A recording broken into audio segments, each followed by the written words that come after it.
môn này có mấy cô luôn bị bằng mẹ bà đại sinh buồn sang khắp yên trở lên này kem đung hàng lại lệ pi bằng pro lại hết cả buồn sang binh cục na doan hàng lại cục na cái nhập pu lệ tống hàng pul mạ pro lệ tống bộ màu trở lại tùy toa tùy xem tùy lặng ô yêu cái lại lần cha cục na Việt Nam ra này lu cả buồn sang hàng lại mần pa lệ tống hàng lại cái nắp tap bộ màu lại đi bịa ô do nên lưu bình thông tin báo chí bình tùy toa tùy xem lăng cái nạ buồn sang hiếm bắt như thọc răn mà gật lại phận lần chả nó nữa cọ như này lại chỉ chính trị lãnh đạo giờ này là chủ đề hay biết ở Việt Nam giờ cơ nhu càng tuốt nhà gật lại này giờ ta gật lại này lại lùm núi cái đồ ná hàng nạ buồn sang là như bố mút mà nếu đấy chẳng tự nhủ giờ nạ buồn sang rằng tới nhà cái nhiều hiếm bạn bình ý tiếp ý thâu mà lại phiền lần cha là không nát epo nó này lu cái nạ buồn sang nhố hẹp lề về mình break it lăng epo mức nhiên cái nạ buồn sang bình hiếu mạ cán lê trọng bình hiếu sĩ về số lên bình nạp lại là sĩ mẹ ta cả lẹn bụt hậu pro nên bồi dự pro mời bồi càng quan tâm lê trọng mời càng thấu lệ pro hiếm bạn play đi giờ nên mình vả nên ý gặp mức còn mình ta Nó cũng chỉ như trò châu chấu đá xe thôi, cơm gạo áo tiền đáng lo hơn chính trị nhiều. Chú không có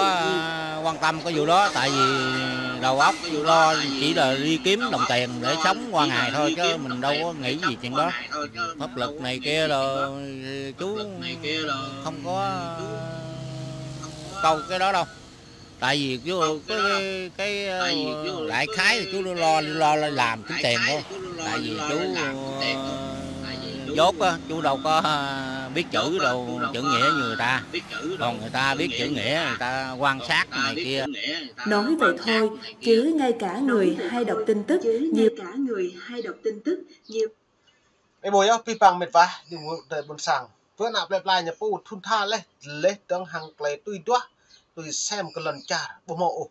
Giờ nó lần cha bình cục na Cộng sản Việt Nam, hay này nạp buồn sang nhập bộ mộ lại kê bộ một bộ lại thảo ô.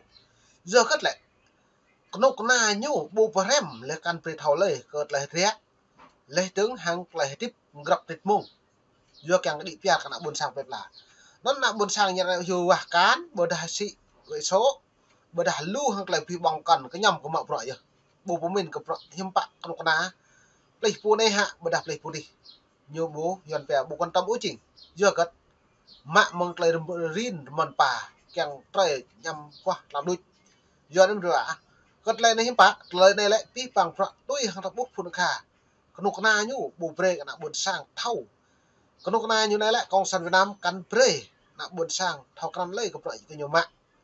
nhu giàu cả đảng Cộng sản Việt Nam như dạp lẽ họ mại bằng bộ đáng lên trong bằng xã bằng huyền bằng tính như dạp là cọ như này lẽ phun cứ nhiều lẽ như giàu cha truyền con nói được chưa bố mò bố lấy tùy đi cọ khoa thì nhủ nó chẳng tới nhủ nhẹ tới nhủ à nạp lại la nhủ chính phố được đại lẽ trong hàng lại một thâu tôi loài như càng gió giờ nó đang đi pia lần cha một thâu đi pia ôi gì giờ nó buồn sang như một thâu lại phiền lấy căn thâu lấy cái bọ ngạ làm à còn lại cho chạy cái bù đây các phước đứng như vậy nó buồn sang một cái đang sản Việt Nam nhiều phần khi cũng ngại bàn chuyện được cho rằng liên quan chính trị vụ mà tham ô gì là tôi coi sơ qua chứ mình cũng để ý vì lao động kiếm tiền, còn mấy người họ ở không thì họ bàn tán gì mình đâu biết đâu. Chủ tịch nước thì cũng biết, Nguyễn Xuân Phúc đồ từ chức thì mình cũng biết, nhưng mà mình đâu biết nguyên nhân sao, ai lên làm ai xuống thì kệ mình cứ lo. nó này bồ lại gật lại này hiếm bá nạ buồn sang như con nòng mự Nguyễn Xuân Phúc tôn bồ đá lấy thằng nạ buồn sang bố mình cái nhầm vua khất nhập trộn lấy thằng vua khất càng lui nhổ xuân ngăn hạ bù đá hiếm bá nạ buồn sang bù căn tâm chính giữa đến đối với Đảng Cộng sản Việt Nam đã này lại nuôi buồn sang hàng một cái nhập bố nhớ dập người dân mất lòng tin với đảng. Thế ta mình nạ buồn sang nhập bố thao khắc thao keng thao xem nạ buồn sang thao tụi dù cái nạ buồn là xong đoạn này na buồn sang bộ càng khắp bộ chăng úc dừa nó bộ càng hem căn tì tòa lời có ở tiếp hiếm bạc bơi dần bẹ để sống qua ngày đôi dừa nó một vạn nên em mượn đứng bộ hẹp thằng lấy gọi về cật lấy tiếp na buồn sang đôi đại em mượn cật lấy nhập phép này những cái lúc mà bữa đây những càng cung cấp mà hàng na buồn sang na lúc ná kiếm tiền không có bàn mấy vụ đó. Kết thúc bằng giọng cười mang vẻ cam chịu bởi người miền quê này hiểu rõ rằng cái câu như khẩu hiệu tuyên truyền mà nhà chức trách hay nói đến về quyền giám sát công bằng là dân biết, dân bàn, dân kiểm tra lâu nay chỉ dừng ở nghĩa dân chủ hình thức. Có nói cũng vậy. Em bố này, pi bằng nạ buồn sang cái nhập bù kéo lệ phiền dân bản, dân kiểm tra, dân giám sát bố mà bộ dựa nó ra này dân bản dân kiểm tra nhiều bộ kéo quá chỉnh dựa nó pi bằng bộ màu ô ta nạ buồn sang bua ta buồn nạ buồn sang lệ trinh lệ nó nhá hàng lại nhiều mạc cứ lại chăm tiền dựa tạo mừng luôn nhá nhiều nhạc nạ buồn sang như dập mất lòng tin với đảng dựa nó pi bằng dựa mừng con nọc nạc cái nhập bù dựa nó ra này rim pol play đi ani lancar Việt Nam bu keng mực lấy can tui bu cướp còn lại phiền của nó đang sẵn thì nhiều bộ để các bộ đó là buồn sang thêm cá đồ này là cái lồi lên lồi xuống ba cái cống đồ tôi thấy tùm lum hết có ai giám sát đó rồi ba cái cống gì ba cái hố ga nó lồi xuống mình thấy vậy mình đâu có nói được mà dẫu nói được thì với đầu tắt mặt tối như vậy thử hỏi thời gian nào để họ tìm nơi để lên tiếng.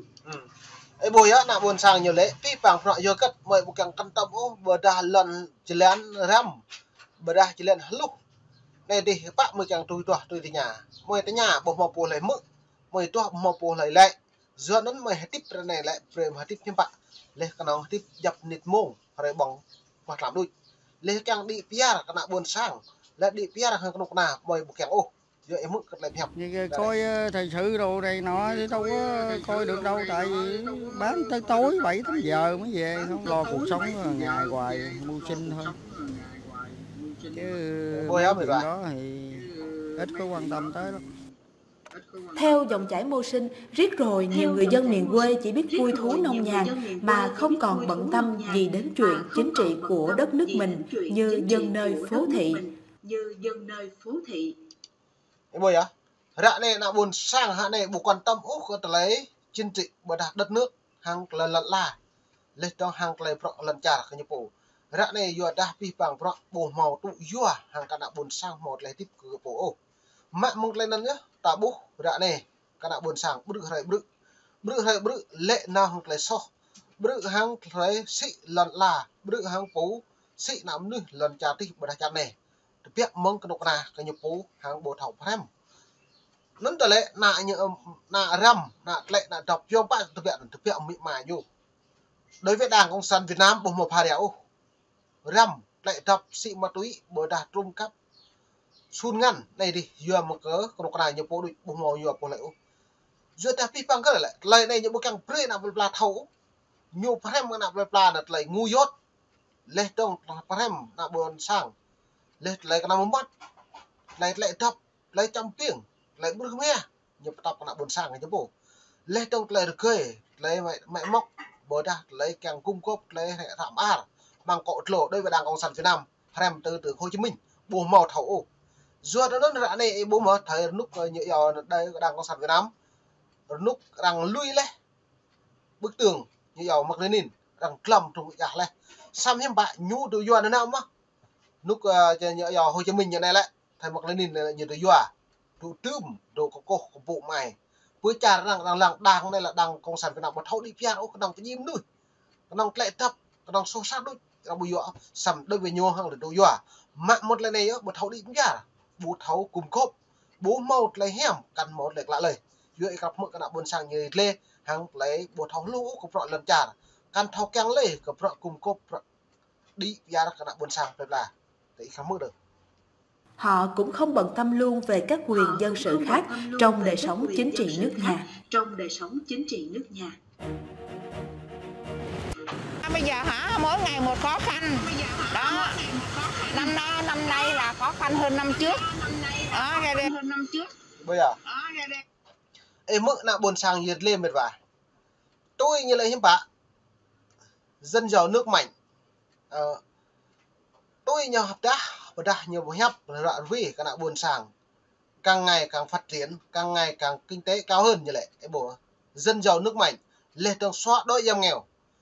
nó đã bộ này chứ bây xóa đói chứ bây giảm nghèo chứ bây dân giàu mà bộ mẫu chính thức nạp lập lại như pu dịch lệ đã đấy thôn chỉ chạy bộ thôn chỉ riêng chạy bộ thôn nạp chạy bộ thôn chớ cả nạp lo còn lần chỗ hàng lại vì bằng sim lẻ nên em mưa này còn lại đã buồn sang như pu hẹp đây vậy hả coi như là người ta hồi đó người ta nói là 100 người bán thì 1 vạn người mua, bây giờ 1 vạn người bán có 100 người mua thì hỏi làm sao đời sống thấy được. Tôi nói chung là hả múc mắt qua ngày thì ấy thôi chứ mà hả dư thì không cái cuộc sống này là không có dư được. Giờ nó mộng nhận này lại hiếm bạ lại càng đi phía là trong xa không nào lại nhiều cái chấp đi phía là hàng nạ buôn sang cái đục na như cái chấp lệ màu bạc rình chia hàng lại đi phía là lệ phục tốt này bờ đạn này đi nữa bữa nạ buôn sang riêng buôn mong bại như tụ chia đồng thuận qua màu mạ một lấy như suy thoại kinh tế mạ một đôi nạ buôn sang riêng buôn này đi mong niệm lắp đang có sản Việt Nam nên như chích lức lệ trong hàng lấy nạp tạp cái như bộ giờ nó mình vào mùa này không đi cái phi bằng để cả níu đã lại diệt lệ cái mông này mong nít mông mà đúng hàng lại lu lo đang hàng lại bố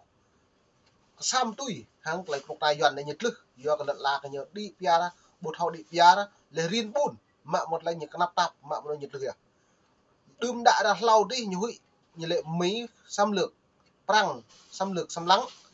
trong pháp trong mỹ nút này bông màu bùa như trong bùa lại nút rạ đây là như trong đói trong nghèo căn tụi ô con nào nhú suy thoái kinh tế cái nhà bố lên lực đáng cái nhà bố mất nước đã buộc vi phạm nhiều sĩ lần là nên y gặp lăng tôi hàng cộng sản Việt Nam mong niệm nắp ní vi phạm 13 còn luôn khó mặt y gặp lăng như các bạn đây gặp lại